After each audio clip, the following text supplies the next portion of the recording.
d'action de grâce. Oyo ekotaki mokolo dimanche 24 novembre 2024. Oyo awanakati les ambassadeurs pour Christ. Noko nangandi melanga kezalaki avec maman na thème connaître son héritage. Bipai wapi le prophète Gary Kenge yemoko azalaki na pointe pona kotalisa bana na nzambe tu ke sengeli koyeba héritage na yo surtout oyo nkolo nzambe ayebaki bango kosala mpona yo. Na mukanda Psaume chapitre 2 verset 7 na 8, Genèse 12 1 tina 3, Galate 3 13 tina 14, Genèse 17 1 bakisa lisusu mukanda Jean chapitre 16 verset 7 pona kosukisa na Romain 8 19 bana na nzambe basepelaki pona koyoka maloba na nzambe ya solo solo louange pe adoration ezalaki na pointe yoka lokole. Poser cette question. Comment est-ce qu'on peut demander à Dieu d'étendre la dimension de l'héritage dont nous n'avons pas connaissance?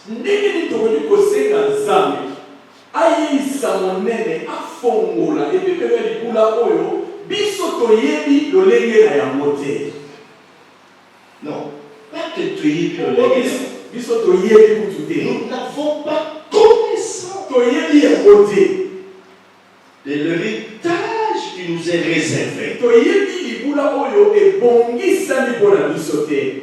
Nous n'avons pas connaissance de l'héritage que Dieu nous a légué.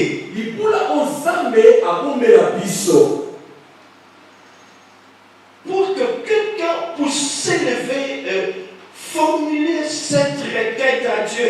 Oh Dieu, étends la dimension de mon héritage.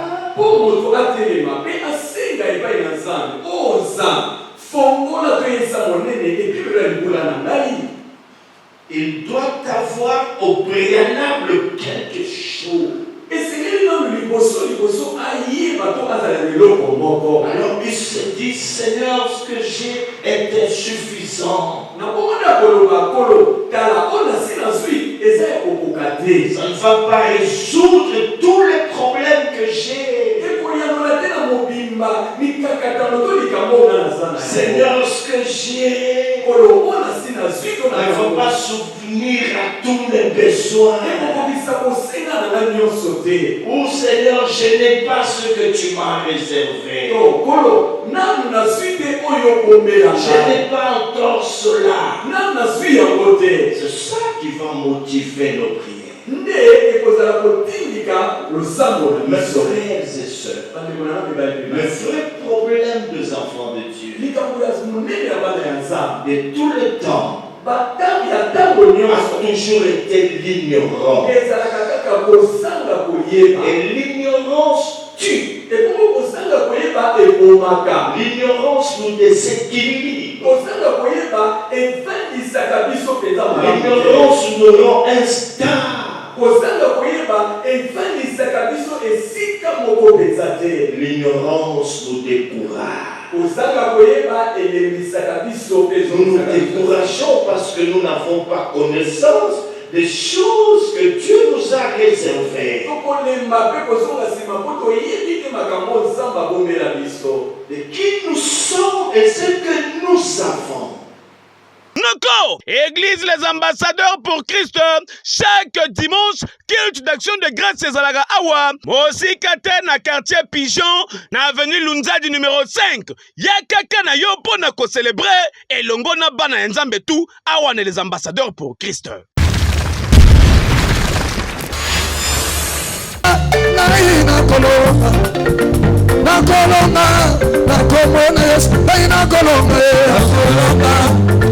Tomata na ngomba ya Yahweh, montons à la montagne de l'Éternel, yango nde sutem, ya mama na milulu oyo, ezali kosalema awa na ACK Bandal, avec comme thème principal, tout est possible à celui qui croit. Noko nangandi melanga que culte dimanche 24 novembre oyo. Célébrer na présence ya Yemoko. L'évêque Pascal Mukuna, l'homme de la retour à la parole, azalaki na pointe. Louange, adoration, pe kongumba melankolo, bana na nzambe tu ya aseka bandal. Bayoka ki maloba na nzambe, kouta na munoko ya papa na bango, évêque Pascal Mukuna, ezalaki show. Fois nous donnons l'accès au diable, mais tozo yeba yango te. Au moment où Dieu veut que tu te donnes à ce moment-là, toi tu dors. Chaque chose a son temps. Et c'est pour ça qu'il faut que vous allez l'écoute de Dieu. Et s'il faut yo kanzambe. Quand Dieu veut combattre, sois présent. Yo faut alawan. Pour que l'herbe tombe koya écoute nzambe à télévision. Pour que quand le combat veut qu'il trouve Dieu devant. Dans le moment où négligé. Au moment où tu as négligé. Nzambe pas son négligé. Dieu aussi néglige. Mettez son fils. Mais aux hommes. Est-ce que je corps. Les corps, nzoto. Corps physique. Nzoto yo. Le Seigneur ne s'intéresse pas à ça. On peut te couper les jambes, Dieu n'est pas là. Il a besoin de ton esprit. C'est de ça dont tu as besoin. Ce n'est pas tes cheveux, tes jambes ou tes bras. C'est pour ça que vous Étienne. Et si vous voyez, on est en train de lapider. La Bible dit quoi? L'homme plein de qui? Plein de grâce. Plein de quoi? De Saint-Esprit. Plein de Saint-Esprit, oui. On a pensé que le il a compris quand on est sur il a compris qu'ici je vais mourir. Seigneur reçoit quoi? Mon esprit. Mon esprit. Yamba moli monanga. Même si les corps on a c'est de ça que tu tu dis de fuir ton corps entre les mains de tes ennemis. Ne le permets pas. Est-ce que 2024 tes ennemis sont dans la honte? Que ce qu'ils s'attendent de toi ne le voient pas. Que ton Dieu les confonde. Amen. Que ton Dieu les confonde. Bartimée devient un objet de joie pour tout le monde. On lui donne du sable, on dit que c'est du sucre. On dit les papiers, c'est de l'argent. On commence à se jouer de lui par les enfants du quartier. Le pauvre Bartimée. Pauvre Bartimée. Il n'y a pas moyen qu'il aille se laver. Personne pour l'aider. Il est devenu mendiant. Un homme sans valeur. Nous voulons que 2024, quel que soit le problème, que notre Dieu te donne la solution, la réponse. C'est les prières de réponse. Les prières de réponse. Je vous ai dit avant d'arriver au 31 décembre. Amen. Nous allons faire la démonstration de force le 22 décembre. Toutes nos églises dimanche matin seront ici. Tu vas voir ce que Dieu va faire. Cette année, prends toutes les dispositions d'être prêt. Que Dieu confonde tes ennemis. Que Dieu combatte pour toi. Je sais que tu n'as pas encore vécu ça. Mais laisse que tu vives ça. Tu as entendu le matin. On t'appelle viens. Les choses pour lesquelles tu as fait les démarches beaucoup de jours. Amen. Le Seigneur donne la réponse en un seul jour. Bien aimé dans le Seigneur. Ne compte pas sur ta connaissance. Le calcul de Dieu est différent de celui des hommes. Cette personne a abandonné sur la rue. Sa famille l'a abandonné. Tout le monde l'a abandonné. Il est devenu quelqu'un avec un jour. Mais du moins ses oreilles entendaient. Il entendait parler de Jésus. Bien aimé dans le Seigneur. Je sais que tu as un problème qui a fait que tu n'as pas encore vu la solution. La personne qui est devant toi est celui qui a vu des choses. Et le Seigneur a combattu pour lui. C'est lui pour qui tu as combattu. Amen. Amen. Amen.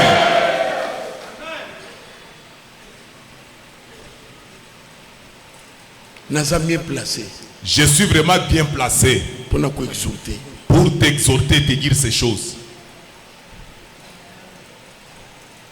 Bien-aimé dans le Seigneur Jésus.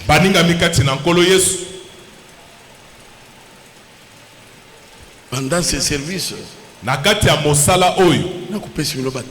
je veux vous donner des témoignages, des forts témoignages. Ne manque pas.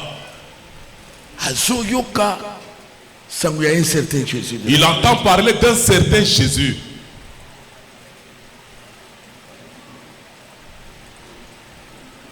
Quand nous avons commencé les choses de Dieu,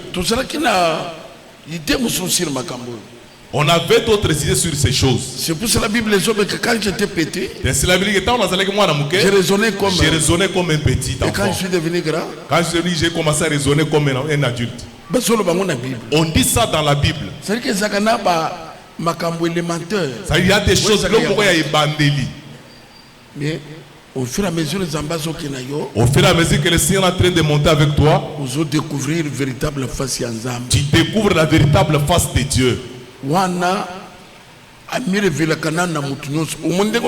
ne se révèle pas d'abord à toi. Tu connais d'abord Dieu à la face que nous on connaissait avant.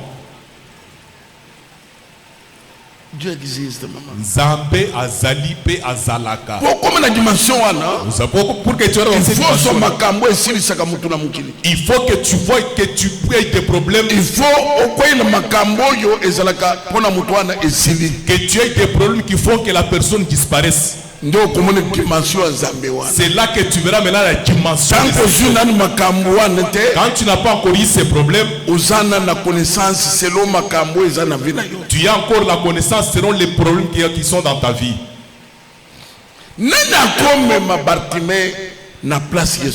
Qui peut amener Bartimée là où était Jésus? Parce que Lazare voit ce temps-là. Il te demande. Ces gens ont des vies. Ils ont des parcelles.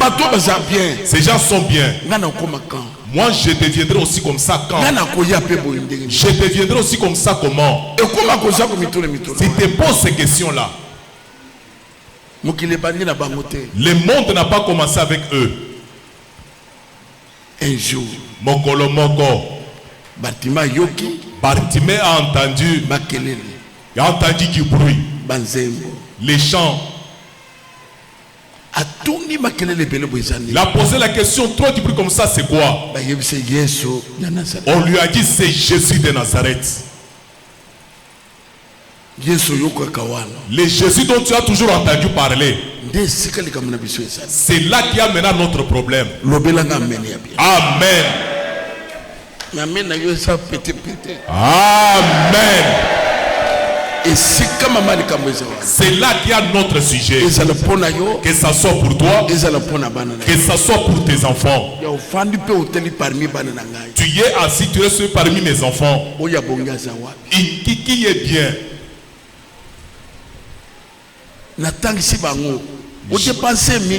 Tu as beaucoup de pensées pour tes enfants. Et aujourd'hui, la récompense, c'est quoi? Dieu a fait quoi?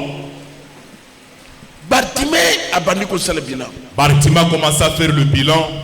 De l'autre côté, le bruit ne fait que s'amplifier. Bartimée a compris.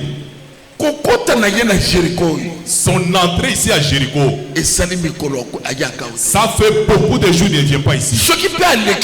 Et s'il passe aujourd'hui, il va revenir encore au colonie. C'est aujourd'hui. Et ça, mon temps. Le long de temps, mon occasion, c'est celle-ci. Je ne veux plus encore attendre l'autre. Enlève les dieux d'habitude. On a toujours fait ça. C'est ce qu'on a toujours fait. On peut finir comme ça, on dit que tu es mort. ne faut pas y aller. Tu ne sais pas pourquoi Dieu a inspiré ça. Parfois il a inspiré ça uniquement pour toi. Prends ça comme ça. J'ai beaucoup souffert. Je pleure beaucoup. Bartimée a commencé à crier. Fils de David, aie pitié de moi. Le service que nous avons, c'est celui-là. Mon Dieu, aie pitié de moi. Ma souffrance jusqu'à quand? Dans la famille, les gens sont vraiment finis. La maladie dont ils souffrent, moi aussi je commence à souffrir de ça. Tu ne peux pas me guérir, Seigneur. Qu'il voie la différence entre celui qui prie. Ces gens seront ta puissance quand? Un bien-aimé, la belle famille lui a dit que ton mari est mort, non? Tu vas mourir aussi d'ici là. Tu vas les suivre. Après, il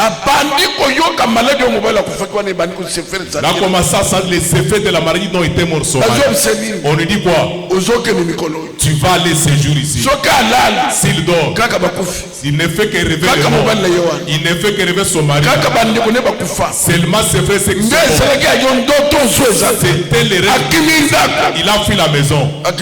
Il a fui la maison. Il a laissé les enfants. Il leur a dit que je vais mourir à l'église. Quand il est venu à l'église, on lui a fait voir qu'on a déjà creusé ta fosse. On lui a fait dire le nom des gens qui ont déjà fait la fosse. On lui a donné la date qui est déjà fixée. Quand il a commencé à pleurer, le Dieu d'Israël, tu es où? Il ne sortait pas d'ici. Dieu combat pour moi. S'il tue, qu'il sache que d'autres ne peuvent pas les tuer. On m'a fait voir que Bosimba Bapakola Minangate. Amen.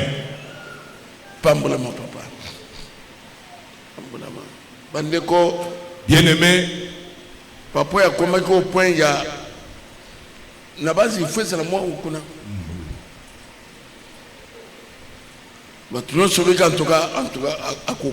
Tout le monde pensait que ses papas allaient mourir. Parce que ce qui a Zosal, il y a eu un petit besoin, parce que c'est le petit besoin, c'est peu que le sang. Même moi, je ne sais pas, ils ont. Même le médecin dit, je ne sais pas d'où ça vient. Le Dieu du ciel, le Dieu de l'évêque Pascal Mokolo. Tu ne peux pas essayer ce Dieu. Tu sais que ton nom est sur la liste des morts. Tu ne peux pas chercher Dieu pendant ce temps qu'il t'a donné. Toi tu vois les démarches. Tu n'as pas le temps. Tu n'as pas le temps. Vraiment.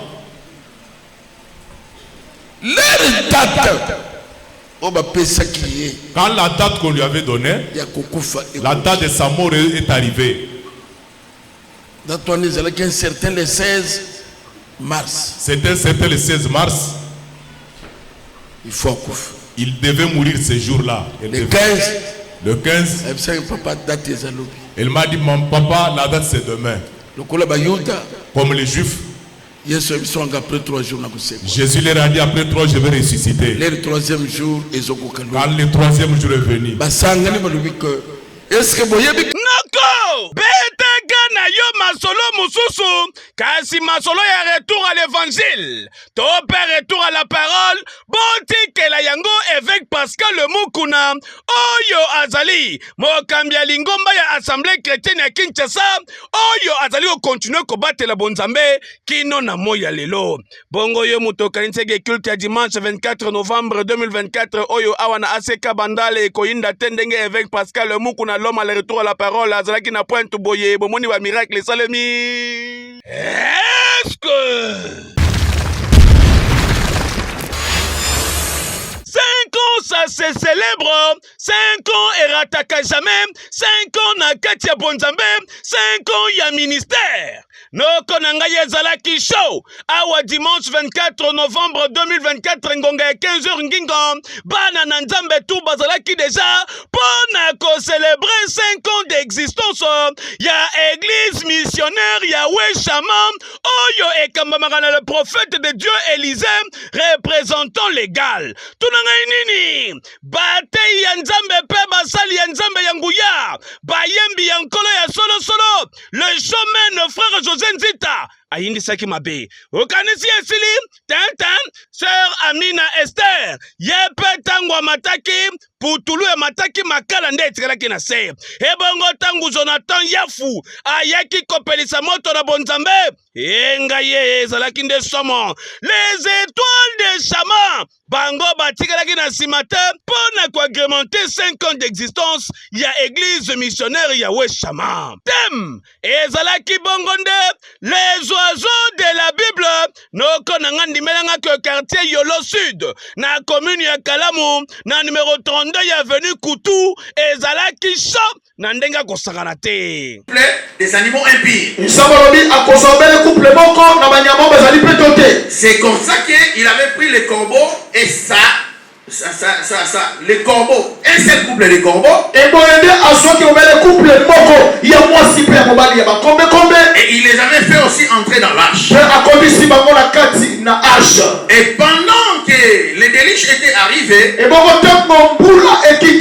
Noé était sauvé, lui et sa famille, et tous les animaux que lui avait fait entrer dans l'arche. Et qu'est-ce que nous pouvons attirer comme enseignement à cela? Parce que la nature nous enseigne toujours. L'arche symbolise l'église. Noé symbolise Christ. Quiconque croit au message de Noé, il entrera dans l'arche qui est l'église. Et lorsque tu entreras dans l'arche, les déluges pour cette fois-ci ce n'est plus la pluie, mais les déluges de cette fois-ci c'est l'enlèvement. Lorsque l'enlèvement de l'église se fera, ba collaborateur nyonso oto travailler na bango na remercier pe bana nzambe na bandeko nyonso ba répondre na invitation de topesa ki bango lelo to yaki pona kokomisa nzambe na ndenge a songi église pendant 5 ans problème était mutu akufa na église te eloko moko te donc ezalaki journée moko to rendre gloire pe grâce pa nzambe donc l'équipe malamu topesi nzambe lokumu pona nyonso oyo asali pe na remercier ba serviteurs de Dieu nyonso ya Yahweh Shammah, entre autres les pasteurs Eliboki, le docteur Daniel, le pasteur Massoudi, ainsi que ba berger nyonso oyo église missionnaire Yahweh Shammah. Et loko tozo projeté na mikolo koya ezali to continuer ba implantation ya ba église oyo ezali vision na biso na ba commune nyonso pe na ba province nyonso ya République démocratique du Congo après to kobima à l'étranger parce que église eza missionnaire pe international. Bon to komisi nzambe pe to remercier ye pour na grâce na ye oyo azo continuer ko répandre na église missionnaire Yahweh Shammah. Oyo ke musala nzambo yonga na yebi penza musika tozala mwa lisolo na ye awa nde na Kinshasa bomoni ye 5 ans mais na mikili msusu toyeba na ye alambiaka makasi ya musala nzambe. C'est un grand serviteur de Dieu oyo abanda ministère na ye kala pe ba preuve ebele ezali. Alors awa 5 ans pour nanga na koloba merci Seigneur parce que 5 ans eza ebele na kata Kinshasa ko tenir pendant 5 ans église ezali eza nkembo munene. Tozana bino awa ya tembete tovana ba église ebele oyo moni babandi kaka mais bazo suka mabe.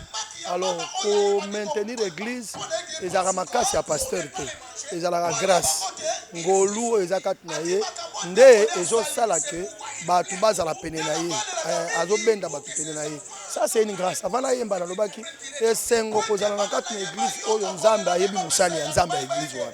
C'est-à-dire s'il y a une alliance établie avec l'homme de Dieu, bino ba o bozo sambela wana bo sepela.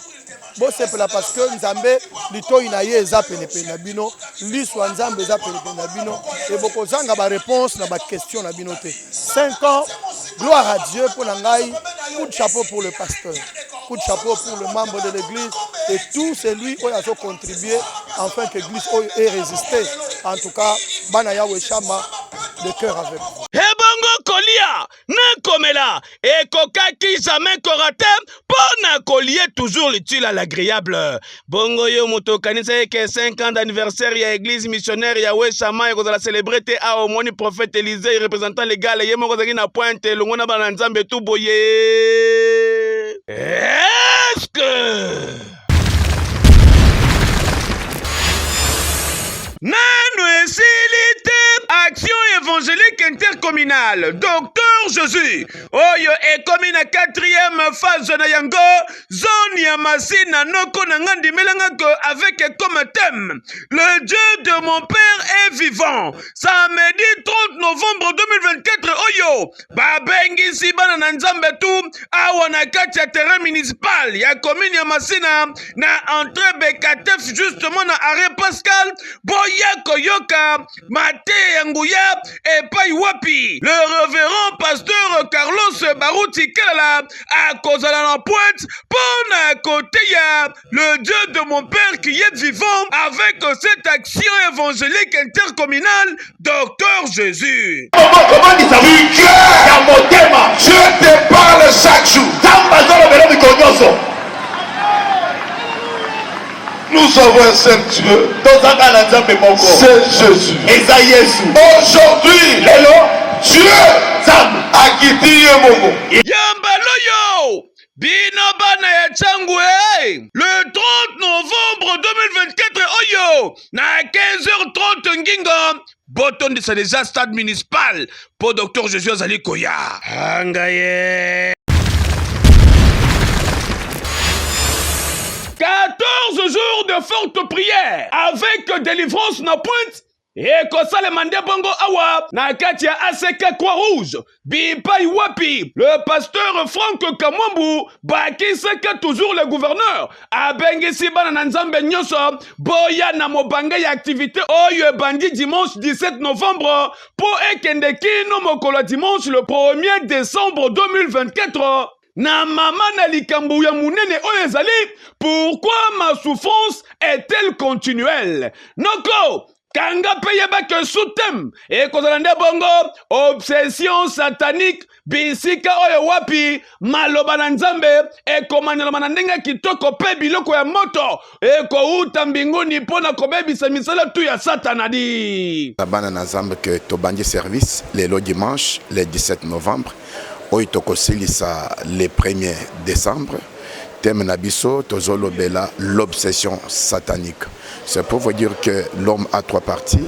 Nous avons le corps, nous avons l'esprit et puis nous avons l'âme.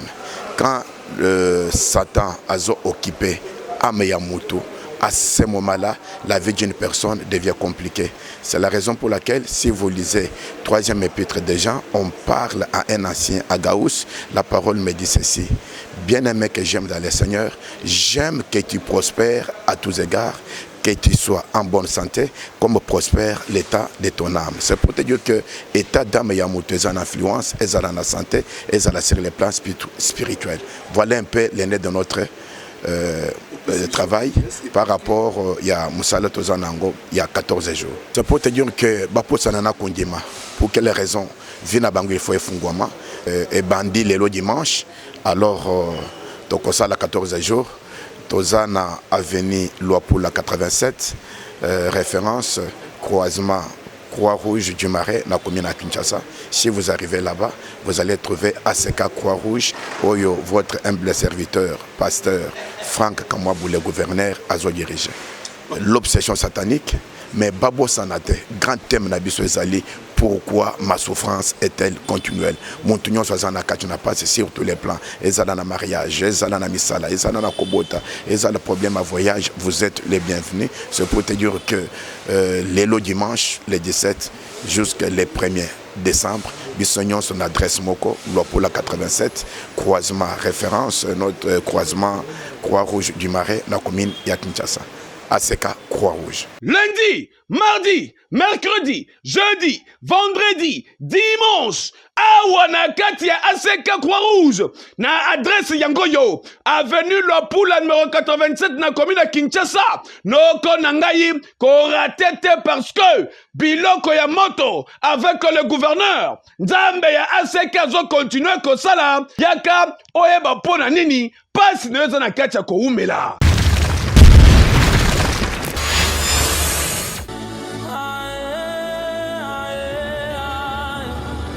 Shalom bien-aimé, mbote biso partout, bozolanda message oyo eza évangéliste Diba Wazam.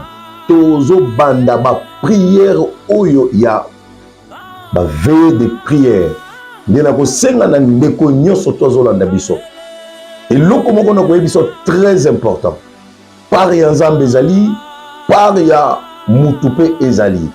Nzambe azalaki homme 100%, Nzambe 100%. Mais a commis le bosso, il y a tombo ya Lazare, azo pesa ordre bolongo la libanga oyo. Ezalaki musala ya batu oyo bazalaki pene pene. Ye moko pa ko kolongo la libanga malongo ya moté. Wana ezali musala ya mutu ye moko. Wana part ya mutu. Bien aimé, par ya Nzambe ki koya amoni libanga longo ndi agangi Lazare sort. Na koyebisa ndeko nyonso to. Eza ba veille auto salaka. Il y a une démonstration de puissance du Saint-Esprit. Il y a une salaka. Tozolala na prière na tina. To tikipe ba mbeto na biso na tina. To lamukipe na tongo tozozonga bilongi na biso ya kongenga. Prière tozosala. Eza ba prière moko intense. Mutu alala kate. Na yango na bengisi mama, papa, ndeko mwasi ndeko mobali. Tout le monde presse tozozala. Na zoninga na fin de l'année oyo lokola diable peut atteler azo réclamer misuni baliana misuni na bango moko bamela pe bakila na bango moko mutoko kufa azate telema bisiko zali to kuta na biso pour vendredi tozala 3 séances à 4 séances ya ba veille de prière kozanga te tozokende na novembre na suka tosilisi veille to bandi lisusu vendredi moko ya décembre. Après, de te va prier la biso, il y a 7 jours de jeûne et prière. Mais, kozangate, na bengisio, ici kozali, tout le peut-être, bande comme sous basi, ba parle pas, va veiller la biso de prière. Ozobela, ozana problème, ozomona bienté, yakana butu, et ça, veiller, il y a jeûne et prière. Mouta koli azate, tokute libiso surtout, vendredi, il y a le 22 novembre, Zambele la, apambre bino. À bientôt, na butu tokutani. Boza béni au nom de Jésus-Christ. Amen.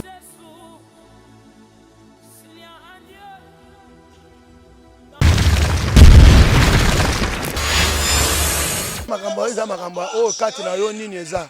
Yango ba bengi identité waka na nini kati na yo. Oloba loba ka mingi nini kati na yo. Lelo to mona ba confusion ebele.